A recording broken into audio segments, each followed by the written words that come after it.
Halo semua, jumpa lagi dengan saya Depri Saipullah. Saya akan membahas keberhasilan Timnas U19 yang lolos ke semifinal Piala AFF U19. Keberhasilan ini nggak mengherankan karena dari awal tiket semifinal sepertinya sudah dikantongi oleh Garuda Nusantara ya. Mengingat lawan-lawannya lebih bawah dari kualitasnya dari pemain Timnas U19.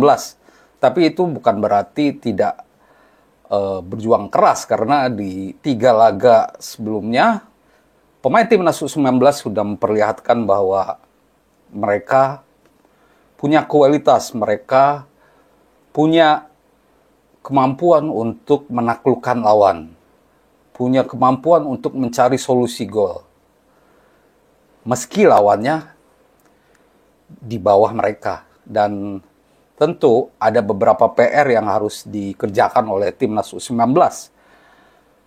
Di antaranya ya pertahanan yang masih kerap lengah. Itu terlihat saat melawan, utamanya saat melawan Timor Leste ya. Kita melihat bagaimana Timor Leste bisa menerapkan strategi counter attack mereka kepada Timnas U19. Kalau saja pemain Timor Leste ini main seperti Australia misalkan atau Jepang, itu udah selesai. Untung saja pemain Timor Leste ya seperti yang saya bilang, kualitasnya masih ada di bawah Timnas U19. Mereka masih mengandalkan permainan individu, belum game plan mereka belum ada. Ya, baik di U19 maupun tim senior mereka sama mirip mainnya seperti ini.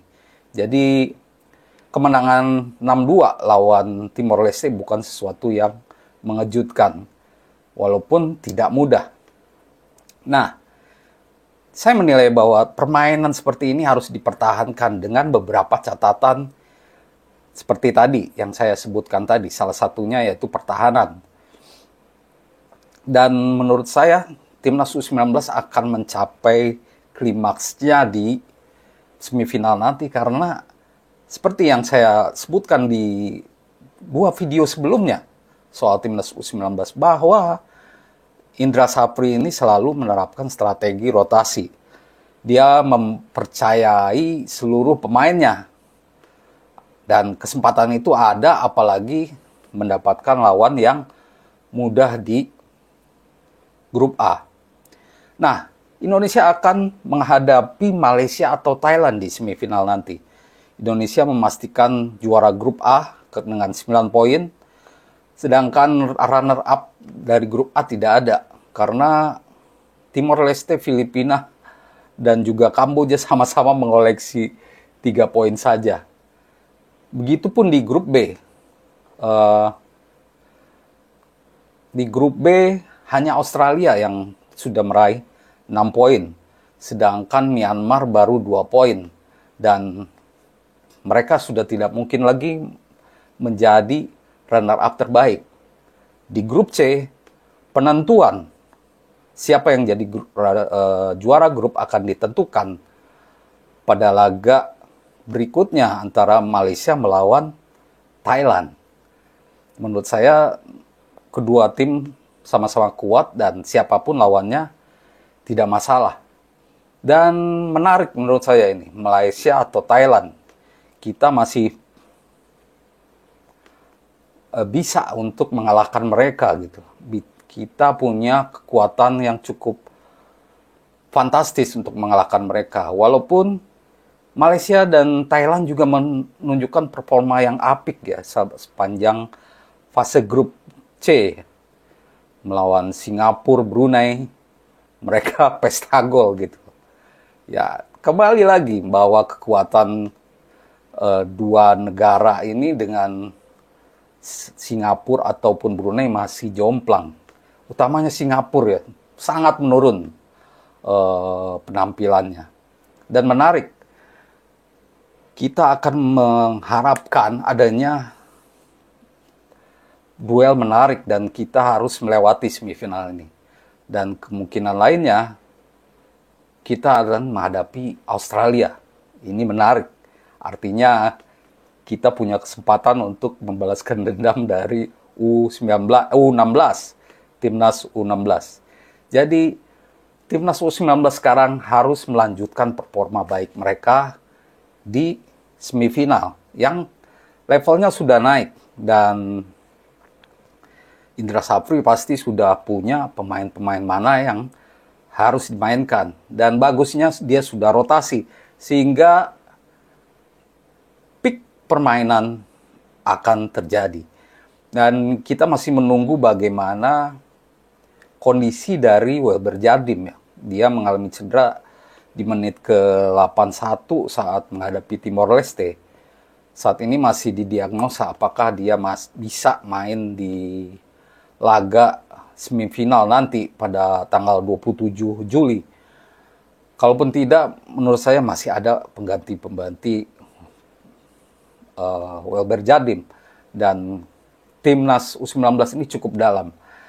Dan kalau bisa memang Welber Jardim pulih tepat waktu ya. Katanya sih hanya pembekakan saja. Tapi apakah masih bisa main di semifinal, kita masih menunggu. Dan pastinya kita berharap bahwa Timnas U19 bisa melaju terus dan menjadi juara.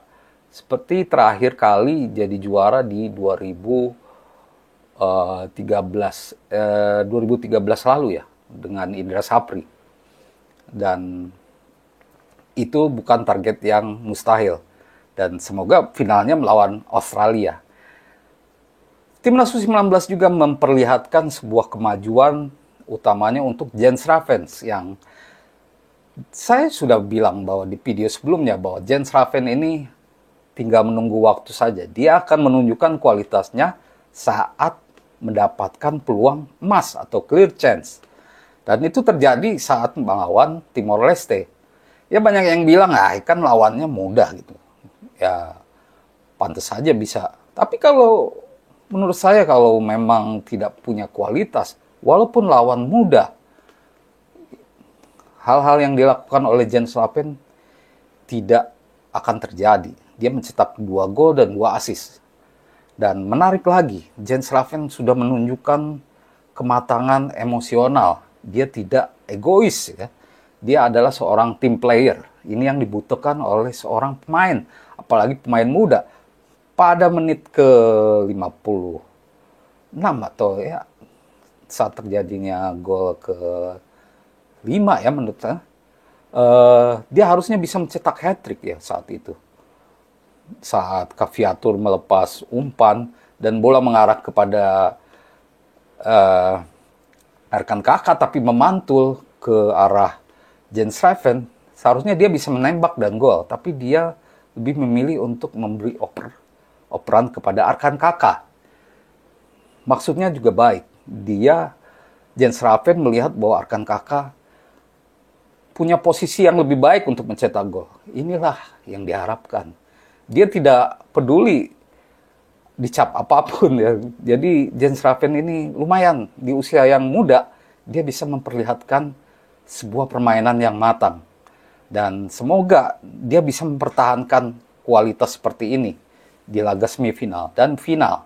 Karena itulah dia masih membutuhkan untuk unjuk gigi ya. Walaupun dia memperlihatkan sekali lagi beberapa kali tidak egois. Di beberapa kesempatan dia nyaris mencetak gol ya. Dan memang dia belum sempurna ya. Ada beberapa hal yang harus dia pertajam lagi, seperti tembakan dari jarak jauh yang masih terlalu lemah ya. Itu akan berjalan seiringnya waktu dengan latihan yang dia lakukan. Yang pasti ini jadi hal positif bagi Timnas U19 karena Jens Ravens tajam tepat pada waktunya. Dia sudah mencetak 3 gol dan 3 assist. Kita tunggu aksi berikutnya agar dia bisa membungkam kritik. Ya saat ini walaupun dia sudah cetak gol, belum diakui karena lawannya mudah katanya. Padahal kalau tidak bagus, bagaimana cara dia mengambil bola, memotong bola dari Caviatur Rizky, itu gol tidak mungkin terjadi. Oke, teman-teman, demikian ulasan saya soal Timnas U19. Semoga menjadi informasi yang baik untuk teman-teman semua. Terima kasih atas perhatiannya dan salam olahraga.